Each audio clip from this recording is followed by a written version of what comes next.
Hey everyone, it's Eric Mabius, and I'm joined by my fantastic, wonderful co-stars, Kristin Booth. Hi. Crystal Lowe. Hello. Geoff Gustafson. Hi. Rhiannon Fish. Hello, everyone. Hi. So, we're really excited for you to see the next installment of Signed, Sealed, Delivered, A Tale of Three Letters. We had a couple questions from Hallmark Mystery sent our way, so I thought we might get started. You guys ready? Yes. Yeah. First question in the box. The Postables are excited to see us reunite on screen. How was it being able to work on set together again? Who's answering this one first? Yeah, how was it being on set together again? It was amazing. It is incredible how 3 years can pass and we can pick right back up where we left off. And it was evident at the table read, you know, Martha being there, Linda Lisa was there, Rhiannon returned as Charlie, and we were all just back, and all the relationships were there and the fun is there. And I think it's really evident in the final product. And I think you're going to love the new movie. Yeah, I also have to say, like, if you guys ever, I mean, if there's any chance for people to be in our read-throughs, they would see that the show has a life of its own. It's really fascinating. Like, as soon as we started reading those characters, it just comes alive. The show's already up and running. You know, we're just like bodies there. It's a really cool experience to see because the show has legs of its own. I wonder if we should start recording those and then showing them after the movie. That would be really cool. Something I thought was so special. I don't mean to expose you, Jeff, but I think in particular, everybody, because we've been you guys have been playing these characters for so long, you have like a very real emotional attachment to them. Mm-hmm. And there were certain parts, I believe, in A Tale of Three Letters, or maybe it's the one after, but that we got to, and we all looked over and Jeff was on the verge of tears for something that is happening for this character that he has, you know, loved and played for such a long time. They not only mean so much to the audience, but I think to the actors playing them as well, which is such a special thing to get to witness. Every read-through we cry. Somebody's sobbing. What do you have to say about that, Jeff?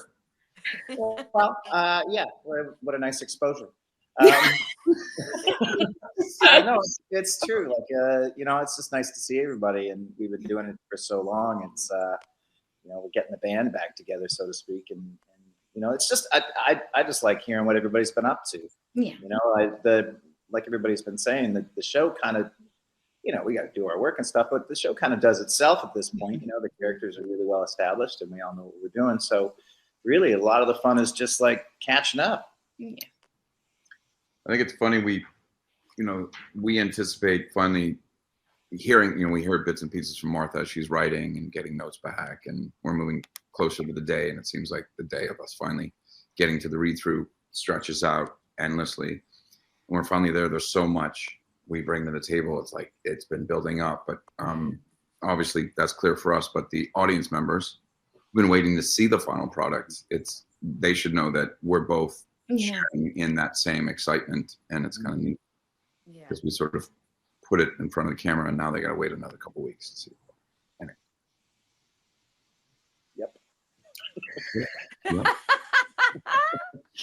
Yep. So, moving on. A Tale of Three Letters is the 14th installment in the Signed, Sealed, Delivered series, although that's subject of great debate. Can we remind viewers where we last left off? Who wants to summarize? Anyone? Where did we last leave off? Look at us all. We're all like so confused. There was a wedding. It was a wedding. Maybe the wedding of the century. I'm not, you know, I'm a little biased, but I think it was. Second best. Finally, Oliver and Shane got to the altar after how many years of courtship, and I don't know what else you could say.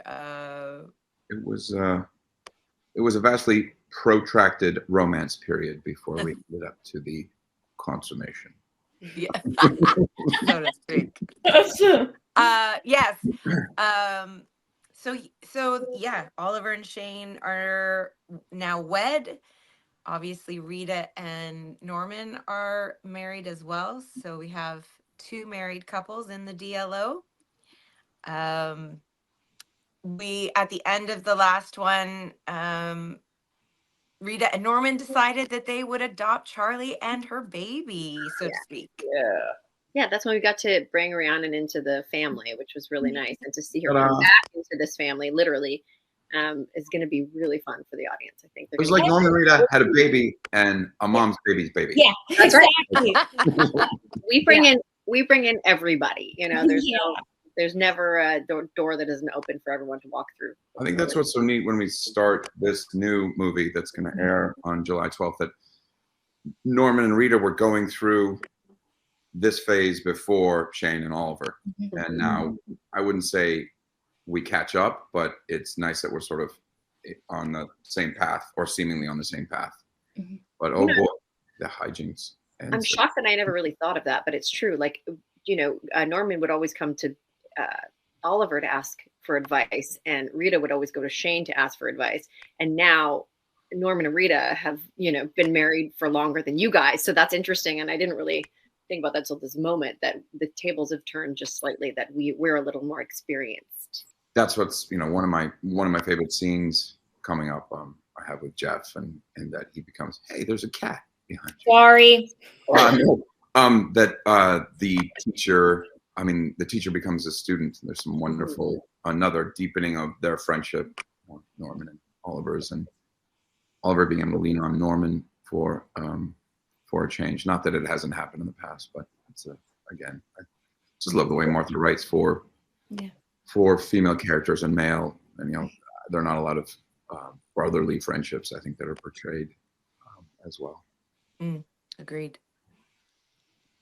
And I think the Postables would be very happy. I've seen a lot of buzz about whether or not they will get to witness some of Oliver and Shane's honeymoon. And I think We don't know. they'll be pleased. I would say that they should expect to compare it to like the Titanic. You know what I mean? That's all I'm saying. That moment of like beautiful joy, that love story that never ends. Compare it to that. Not the sinking ship part. He loves story. Be careful at which part of the Titanic you reference, Crystal. Yeah, Because sleep at the end. this is leading us right into question 4 as well, which is kind of perfect, which I'll read and we continue on if everyone's okay with that. Because it's really, now that Shane and Oliver officially tied the knot and had an amazing honeymoon in Europe, Kristin, as a couple, how are our characters adjusting to married life as newlyweds? And anyone can answer that as well as Kristin. Jeff, how would you like to discuss that? Yeah, Jeff, I think you should take this one. I feel really great, honey. That's how you adjust to being married. I think I thought I understood happiness before, and I didn't. Now I do. It's great. It's super fun. You know, we get to. It's so weird. Well, I mean, because Crystal and I are a little bit like a married couple, anyways. That's true. That is true. So we get to we get to do the nice version. The nice version. Jeff and I are the old grumpy version of real life, the ones that have been married for too long but will never leave each other. But on screen, How long have you known one another? Tell us. Oh boy. Well, I don't know. How badly do you want to give away your age, Crystal? Nobody would believe it if I didn't say 25, obviously. It's a very long time, like the 90s. The 90s. High school. You guys knew each other in high school, and you grew up in the same town. We grew up in the same town, which is kind of crazy. Yeah, we had sort of like my best friend's younger brother and her friend's older friends knew each other, so we would, when we were of age, met at parties. Mm-hmm. Yep, passing. It was tactful. Yeah, but Kristin, as a couple, how are our characters adjusting to married life as newlyweds? Well, I think they're very excited about being a married couple and finally reaching this moment in their relationship.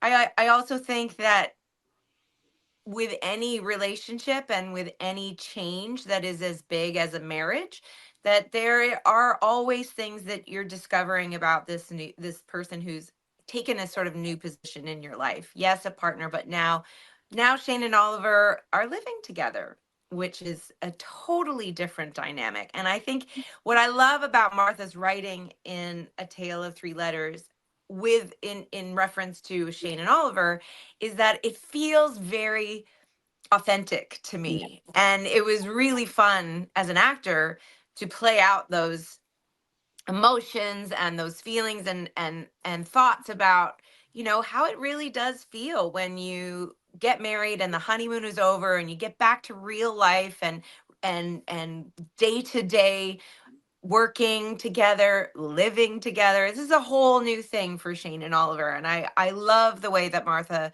wrote it, and it was a real treat to get to portray that. And I think, you know, there may be moments where the Postables are sort of biting their fingernails, but rest assured, this couple is very, very much in love, and you know, they can get through anything, I think, after what they have been through prior to this film anyway. What about blushing, Kristin? Will there be any blushing from the Postables? I think Lots of there might be some blushing. Okay, wait. I mean, Before we go, I want to ask Rhiannon something. How does it feel for Charlie to live with a married couple in their basement suite? Is that weird for Charlie with her kid? Because that must be interesting for your character. I think so, but I also think that she looks at both the couples and so desperately wants that, not only for her, but for baby Eleanor as well. She wants that family that she sees. Yes, of course, there are bumps along the way, but I think she sees true love. And you know what you were sort of talking about, Kristin, like they stay together no matter what. Like these people are a ride or die for each other. And I think that is ultimately what Charlie hopes to find. Wait, I think there's a spinoff here. Three's Company and a baby. Yeah. I would love to do that. Please. Moving on. Yeah, sure. Okay.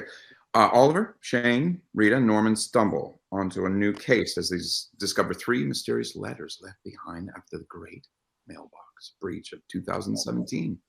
I love the speculation on the internet about the great whatever of 2007. Tell us more about this new mystery without giving away any spoilers. There's 3 letters. Something happened before 2018. And I mean, I think what's cool about this is that we have to solve multiple things, and we're, you know, and as you know, with Martha, everything is connected. So I would say that everything's intertwined. If you like reading scripts, Postables, then, you know, the thing that Martha gives us in this script and in every script is it's layered. There's a layer on a layer on a layer. And I will tell you from trying to write my own, that is so difficult to do. Everything is intertwined. So, you know, nothing, when I read these, I'm like, how long did that take you? You know what I mean? You guys remember, I think it was maybe one of the first, I don't know what, when she did the whiteboard thing? I was just thinking. Oh, yeah. That was incredible. Just how complex, not just how her mind works, but like you're saying, how she intertwines things the way she does. Nothing wasted. No. And that's what's, sorry, go ahead.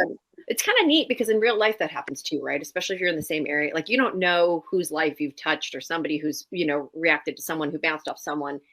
It's that Kevin Bacon thing, right? Like everybody's connected in some way to Kevin Bacon. But like that's really cool about this movie is that we're all kind of one thing fires off to another. And I think in real life, if you took a stand back to watch, you'd be like, oh, I didn't realize that one thing I did 20 years ago really affected somebody. It's so much so that it would like alter their course of life. And maybe there's moments where I didn't realize how impactful that might be, you know, and how can I resolve that? Or if you find that out and you have the opportunity to make something right that was wrong, there's no time limit on that. You can do that 40 years from now or right away. So that's kind of neat. That's what I was going to say about this film in particular is that there's a real theme of making right on what maybe went wrong in the past, sort of thing, you know, like making amends and knowing that there is, like you said, that there is no sort of set time that you have to do that in, that when you come to realize these things, that's when it's upon you to take the action and do so. And I think that is an underlying theme throughout this film. It's really interesting because you take the character. I was thinking when I started work on this script, it's almost as if Martha went back to the pilot and looked at the things that worked and didn't work about Shane and Oliver as people and re-examined all that. Now that they, as individuals, they are mature, functioning, remarkable people in their own right, but you put people together and it's like we take 10 steps back sometimes as a couple and become, I don't want to give that away, but anyway, sorry. All right, Rhiannon, you're in the hot seat. Oh. Charlie was a student who attended Garfield High School in 2017. Ah. Ooh, How does We've heard that movie. How does your character play an important role in helping the Postables solve the mystery of the letters? In the juicy general. Oh, maybe I can say this. We got to do some really fun flashbacks where you will meet Charlie in high school, and perhaps that ties into one of the letters. Okay. All right, and maybe more than one of the letters. We don't know. Maybe all of them. Maybe all of them. Yes. I'm actually really excited to see that stuff because, for people that aren't on set, we never get to see what Rhiannon did, right? Like we weren't on set that day. Those were totally other days. I was hiking somewhere. Boothie was at a spa. Eric was chopping wood. Jeff was like we were all doing stuff, So like that for us is really fun because we get to see for the first time when we watch it. Oh, what is that? What is that what your character was like? Like that's new for us too because I have no idea what that footage looks like. Yeah. Yeah, it was. We got to see a little bit of it in ADR, and to no surprise, it looks fantastic. Visually, the movie is absolutely stunning. The whole thing. Yeah.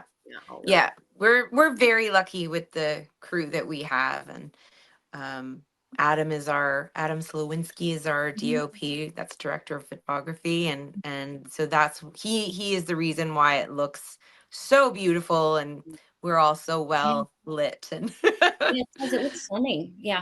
And we had an incredible production designer as well, so we just got really lucky. I mean, we always do, but especially I think on these two movies coming, they're really stellar in those departments as well. Jeff, I saw your mouth open like you were forming a thought. Oh, I don't know. Then Boothie said something that was like really smart.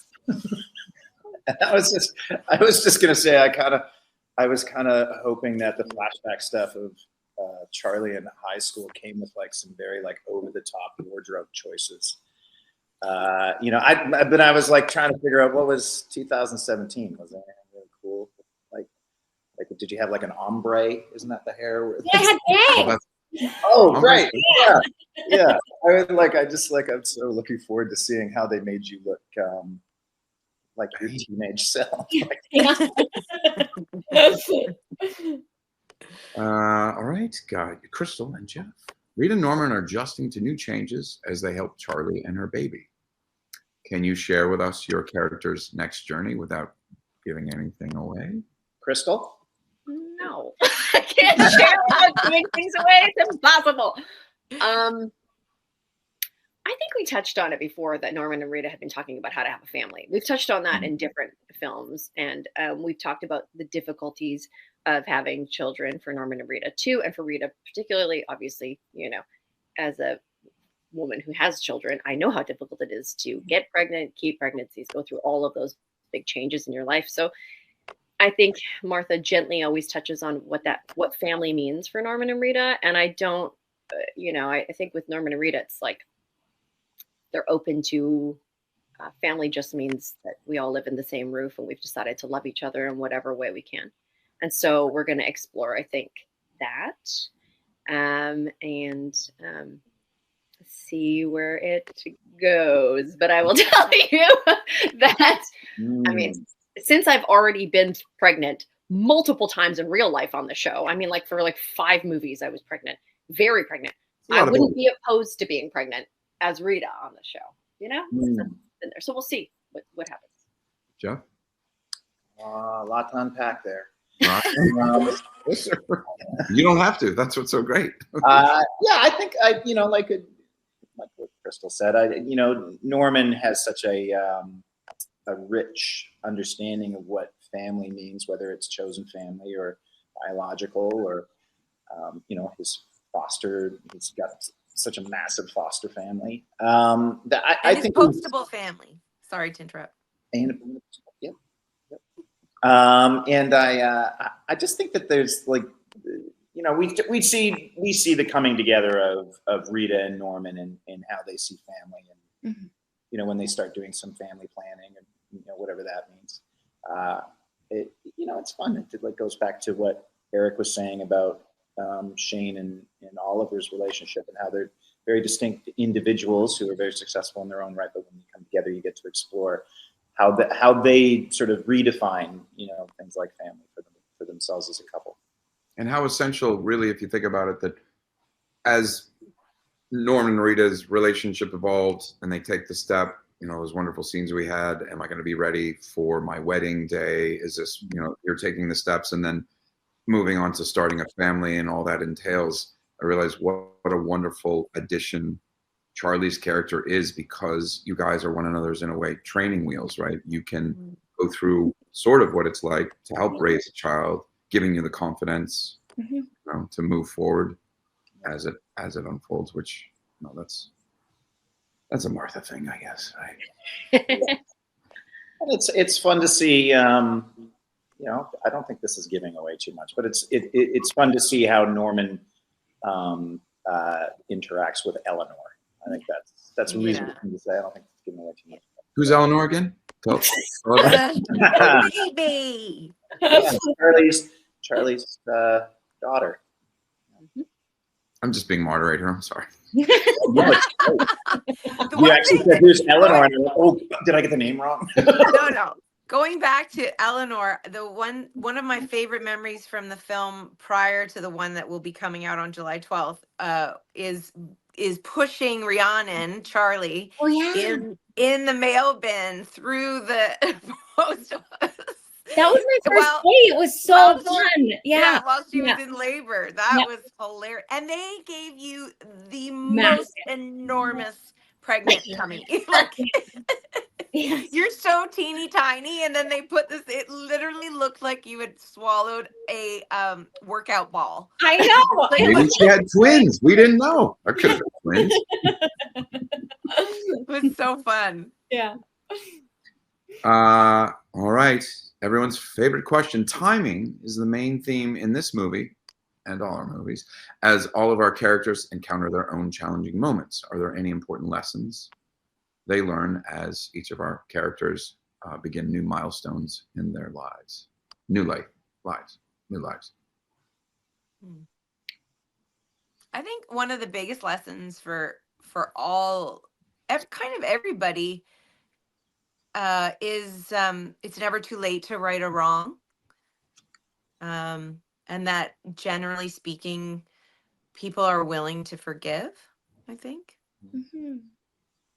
That inherent lesson about trusting the timing, it's become a term that is thrown out, but when we feel overwhelmed or frustrated or angry with the results we were aiming towards, but where we're ending up, that sort of phrase is a bit of an anchor, I think. Yeah. Which I don't think any show has exemplified that more that I can think of. Yeah, definitely. That I've been a part of.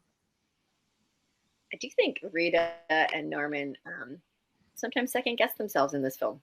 And I think that they come to realize with the help of their friends that they don't have to, and that they're not alone.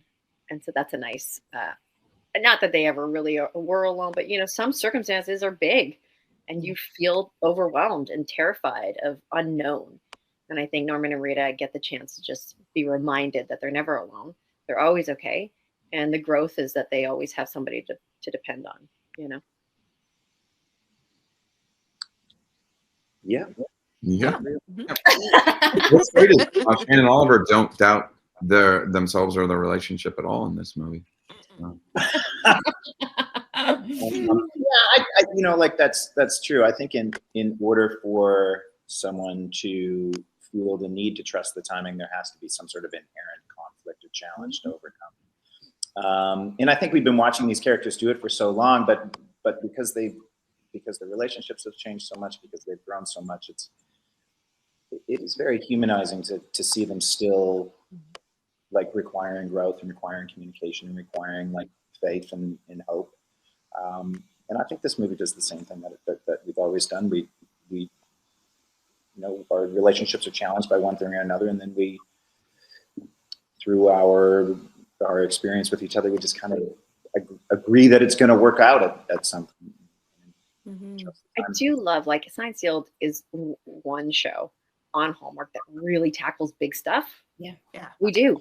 And guess what? It's like so needed because like the human experience is never, ever, always good. It's always up and down. It's like a roller coaster. And I think people really enjoy watching us go through the roller coaster because they're going through it in their own lives. And I love that we tackle it with you know, with the a lightness where you know you're going to come out okay, just like the Hallmark brand, right? It's to know that you're safe and loved and warm no matter what. But we do take on bigger topics, and I think that that's a beautiful thing. Without being preached to or talked down to. I mean, we have the benefit of Martha's decades in the business, fine-tuning that ability, bringing that to. I mean, I don't know if I say this about each movie we do, but these two we shot are among my favorites. And I don't know if it's because of the experience we bring, all of it adding up, building all of this to where we are, but had a lot of fun. Yeah, definitely. I always say that my favorite is the last one that we shot because it kind of always is, because Martha is so, even though the themes are similar and the base of our show is similar, she always has these new discoveries for each character and their relationships within each other, and as a result the audience gets to go on that journey with us, and so they are feeling new things and they are challenged in different ways, and it's so familiar, so it feels like home, but then also it does still, you know, grip you and make you think and wonder and feel deeply, and I love that about Signed, Sealed, Delivered. And that's Martha. That's her incredible gift at writing. All right, guys, we come to that favorite part of our process, the rapid fire game. Oh dear. We've been so lucky to work together again, and fans love seeing how well we know one another or don't. So we're going to play a game of rapid fire of who's most likely to. And for each one, we'll let you know if Kristin, Crystal, Jeff, Rhiannon, myself is most likely to. Here we go. I'm ready. I'm going to get them all right. Most likely to solve a mystery. Jeff. Eric. Oh, yeah, I was going to say. Yeah. Oh, in real life, Eric. I'm sorry, my bad. Yeah, Eric. We're on in. Okay, most likely to mail a letter to a friend. Boothy. Eric. Yeah. Okay, sure. Okay. Most likely to go to their high school reunion. This is hard. 1, 2, 3. Kristin. Rhiannon. None of us. Me. I don't. Kristin. Me. Did any of you actually go? No, I was gonna say none of us. I mean, none of us would. But I did go to my high school recently. My mom ended up teaching there after I had graduated, and she retired. And so I went to her retirement ceremony, and so it was kind of like a reunion. And I loved it. I thought it was so cool. There you go. Because I'd never thought I would do that or go to a reunion. But now if someone was like, "Hey, we're gonna have a reunion," I might actually do it. All right. Most likely to spend a week in Europe. 1, 2, 3. Me. Yeah. Yes, that's healthy. I love that. All of us. First one to memorize their lines. 1, 2, Eric. 3. Rhiannon. There might be Re-Eric. Eric. Yeah. First one to craft services. We all know that. Crystal. Oh, I was like me for sure. I'm there. Crystal, she's Oh, always wait, getting the Crystal. candy. I Crystal don't sends think- me the I craft think- service for her. I think before they yell cut, Jeff is at craft. Right? I'm just stealing any Asian snack I see on there, like any of them, any of those little pandas. I just put them and I line my pockets and then I take them home and I give And them to the sour kids. keys. And Wait, any wasn't that wasn't most likely to hoard craft service? No. Most right. likely to steal from Cresters. Most likely to own a grandfather clock. 1, 2, 3. Eric. Eric. Eric, Yeah. Interesting. I don't like furniture. How much responsibility? I couldn't keep up with that. Why is that? Is it because of all the cranking? Lots of clanking. Lots of time pieces and gears to attend to that can break down. Most likely to ride in a hot. I can't speak. Ride in a hot air balloon. Ooh, not me. Rhiannon. Oh, it is Lucy. Okay. oh, not me either. I'm scared of heights. Jeff, Yeah, I'm definitely- gonna go with Rhiannon. It's I definitely not totally Jeff. would. Yeah. Yeah. And Yeah, it's definitely thank not you, me, Rhiannon. and it's definitely not Crystal, because we all have fear of heights. And I Yeah. don't know, but we also hear I'm about saying those Rhiannon. hot air balloons burning up all the time. Like people like Yeah, I don't want to fall from the sky on fire. combine two of your worst fears. All right, and the last one. Most likely to spend a day in a museum. A full day? Spend- Eric. Eric. I grew up with my dad working in a living museum. So anyway, wrapping up, everyone. Thank you, everyone, for joining us. Does anyone have anything else to add? We love you. Postables. The reason we're here is you. I do. Yes, I was just gonna say that the biggest reason that the Postables were reunited on these two movies is because of you guys, because of the fans, because you never gave up hope, you never gave up asking for more, and we are truly, truly, forever so grateful for that. And you're the best fans out there. Mhm. And as Thank Martha you. said, you guys inspired her to Yeah. dig deep for these, and as a result, all of us as well. So thank you very, very much. Thank you, everyone, once again for joining us. We can't wait for you to watch our all-new Signed, Sealed, Delivered. Say it. What's the title? A Tale tale of of two Letters. And this Friday, July 12th at 9 Eastern, 8 Central, only on Hallmark Mystery. And tweet along with us for those of us who will be there. Hashtag Signed, Sealed, Delivered. Capital S, capital S, capital D. Thank you guys so much. Bye-bye.